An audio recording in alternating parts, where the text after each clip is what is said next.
lendemain de la CAN Total Énergie 2021 qui a connu le sacre du Sénégal, nous recevons Anthony Plat, journaliste, producteur de contenu et commentateur sportif. Bonjour Anthony. Bonjour Kevin, bonjour à toutes et à tous. Et merci d'avoir accepté notre invitation. Avec plaisir, merci à vous. Vous avez suivi de bout en bout cette compétition. Avant les enjeux, parlons du jeu. Satisfait du niveau du football africain et de ce que les équipes ont démontré au cours de cette compétition?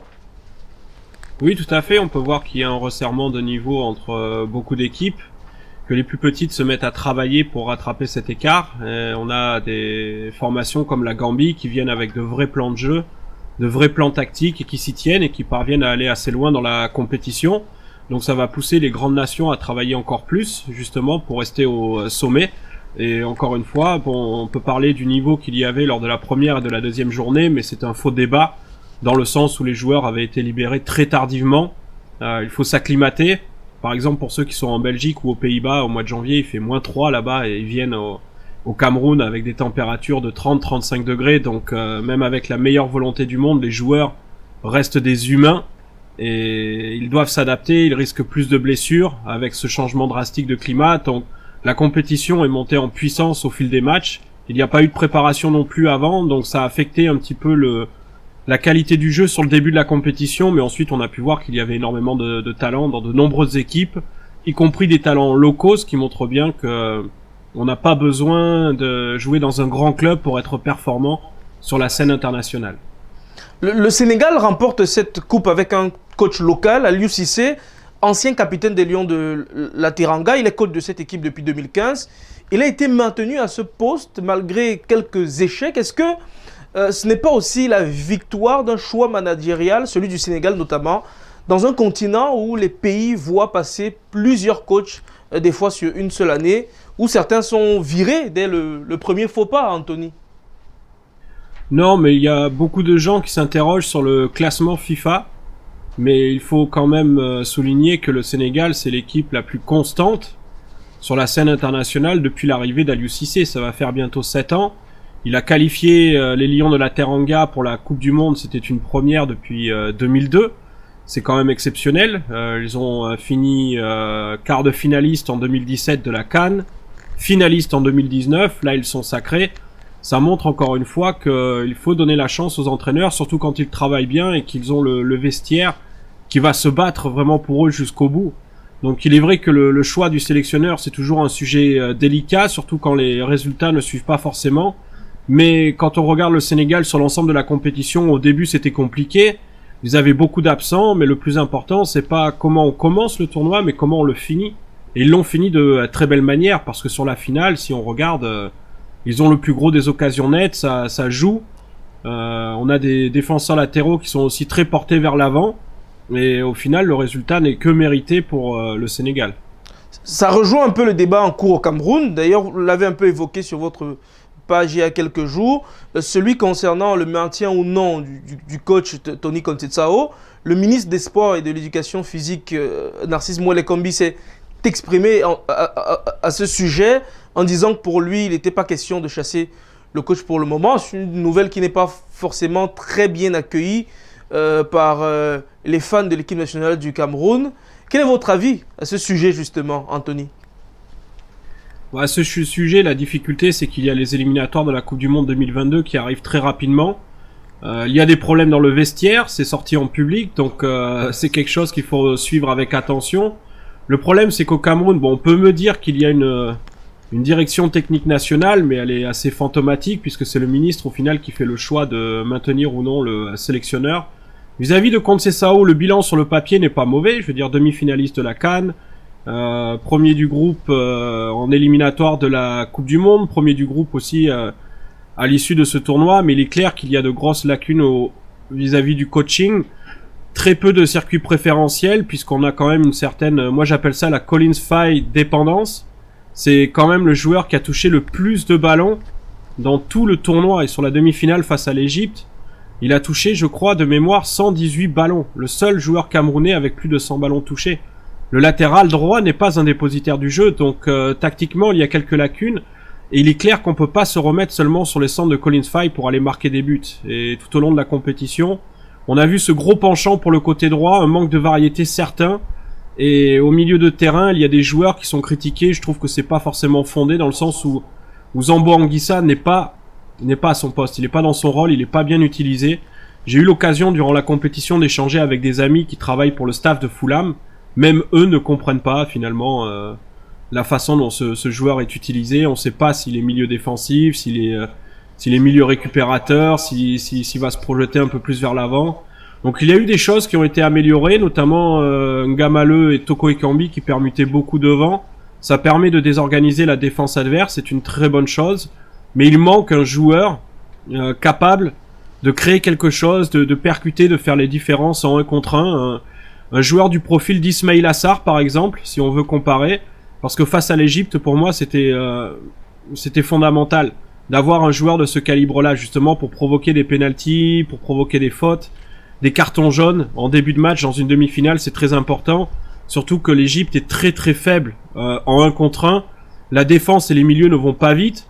Ils ont provoqué des pénaltys en début de match face au Maroc, en tout début de match face au Sénégal.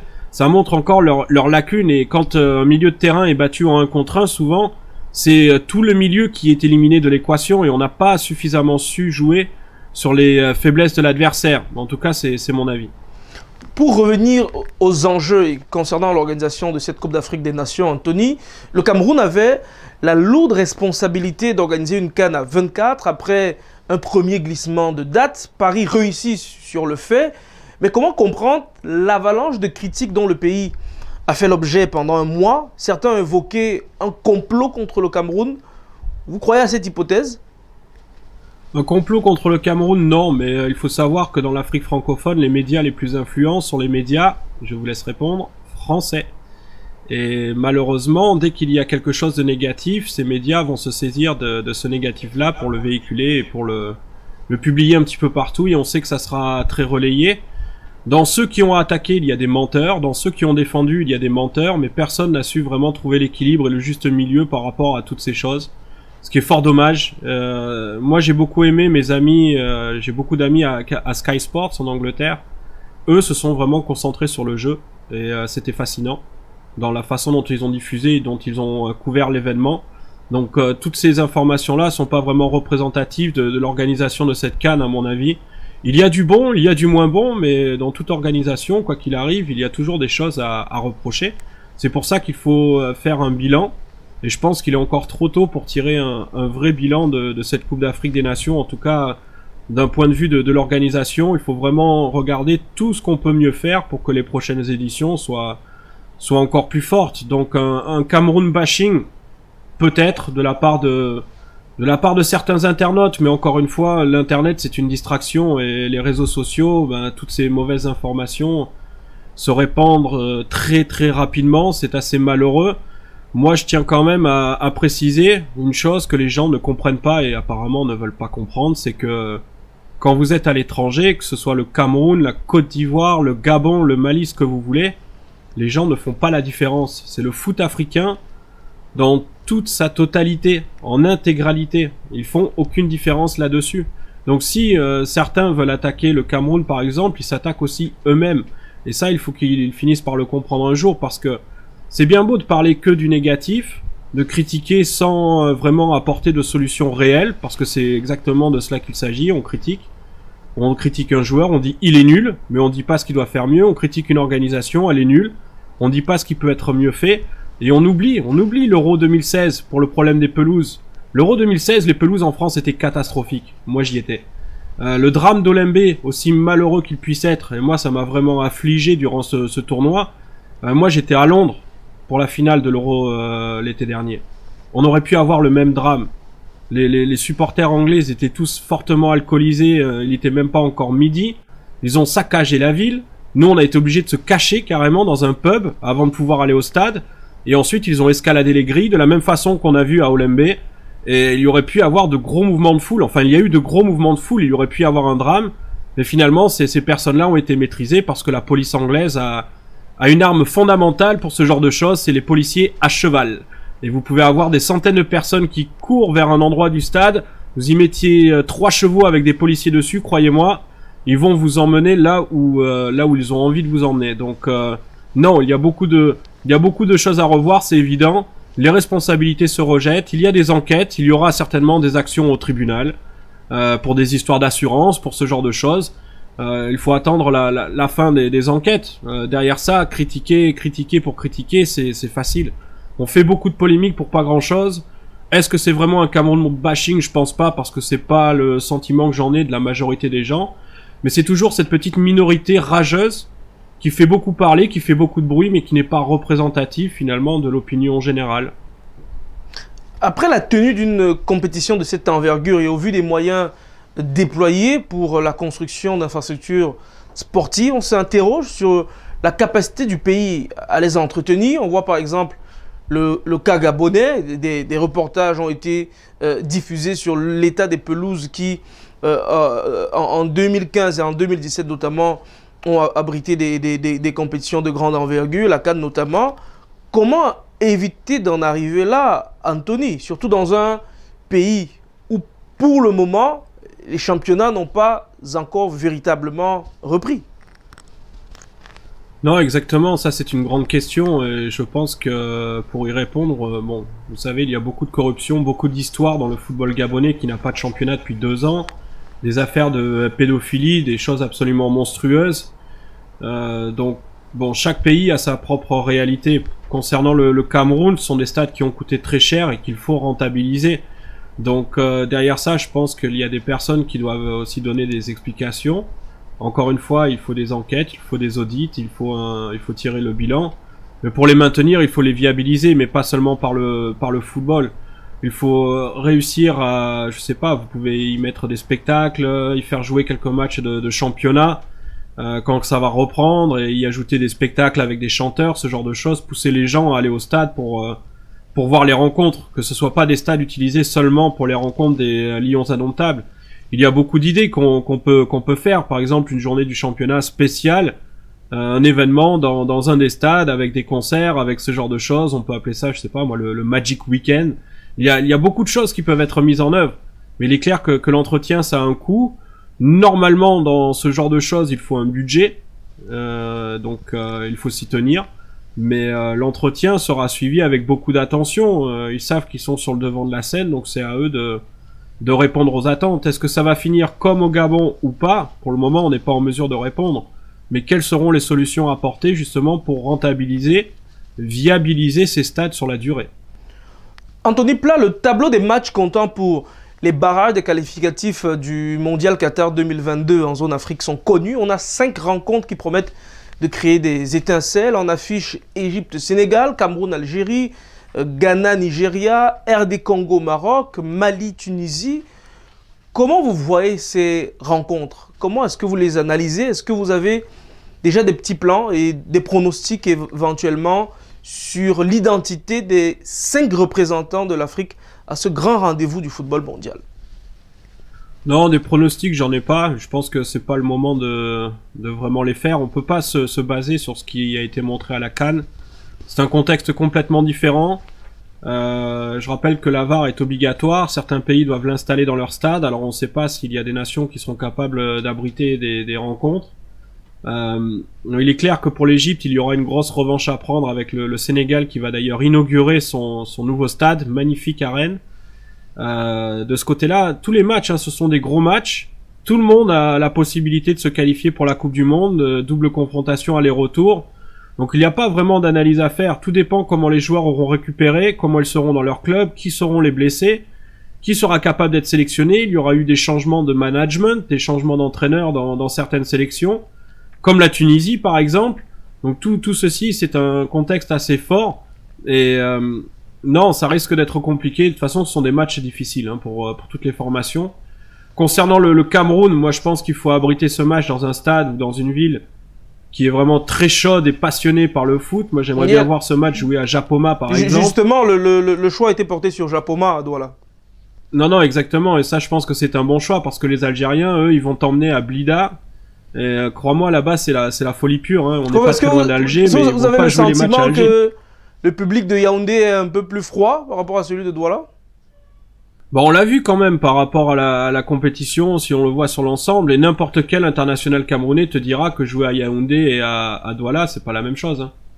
On en discutait avec notamment un ancien Lyon indomptable que je vais pas citer. Lui, c'est ce qu'il disait. Il disait exactement la même chose. Donc le public peut peser. Je dis pas qu'à Yaoundé le public est froid, mais l'ambiance c'est pas la même. Et le 12e homme a un rôle à jouer sur ce type de confrontation. Hein. Les Algériens, eux, ils vont aller en bas de ta fenêtre à l'hôtel pour t'empêcher de dormir la nuit avant le match. Ils vont aller au stade à 7h du matin. Ils vont se chauffer toute la journée. Non, c'est important. Ça affecte la psychologie d'un athlète. C'est une évidence. Pour vous, l'Afrique a vraiment ses chances à cette compétition. Nos pays qui n'ont pas encore réussi jusqu'ici à franchir le stade des quarts de finale dans le cadre des différentes Coupes du Monde. Est-ce que vous pensez que Qatar 2022 peut offrir des surprises? C'est un mondial qui peut offrir des surprises, oui, forcément, parce que on n'est pas dans le contexte traditionnel, c'est-à-dire que la Coupe du Monde va se jouer en plein milieu de la saison. Les clubs vont libérer leurs joueurs quasiment, alors je crois que c'était 7 jours avant, si je me trompe pas. Donc ça va peser, parce qu'habituellement, avant une Coupe du Monde, les sélections se rassemblent 3 semaines, un mois avant, disputent beaucoup de matchs de préparation, de matchs amicaux. Là, ça va être différent. Et les joueurs, ils sont pas dans le même pic de forme à la fin de l'année ou au milieu de la saison, après avoir joué une saison entière. Donc tout ça, ça peut poser des circonstances voilà, qui sont propices à avoir des surprises dans ce mondial-là. Ensuite, les chances pour les nations africaines, tout dépendra aussi des tirages au sort. Quel groupe vous allez tomber, il faut quand même un petit facteur chance. Mais tout est possible. Tout est possible dans cette Coupe du Monde-là parce qu'elle est nouvelle, dans un contexte nouveau, avec des conditions, un climat qui sera drastique pour beaucoup de joueurs, notamment les Européens. Je pense qu'ils auront du mal à s'adapter rapidement à ce climat au Qatar. Donc toutes ces conditions-là peuvent donner une surprise dans cette Coupe du Monde. Avant la fin de cet entretien, évoquons en quelques minutes, très rapidement, Anthony Plat, la préparation de la Coupe d'Afrique 2023 en Côte d'Ivoire. On a le stade d'Ebimpe dont la pelouse a fait l'objet de vives critiques. À Yamoussoukro, les travaux semblent connaître certaines avancées. Les inquiétudes concernent les stades de Korogo et de San Pedro. À Bouaké, on parle de 91% de taux d'avancement des travaux, plusieurs autres infrastructures. Mais la CAF rassure, elle dit que la Côte d'Ivoire va organiser l'une des meilleures fêtes du football qu'a connu notre continent.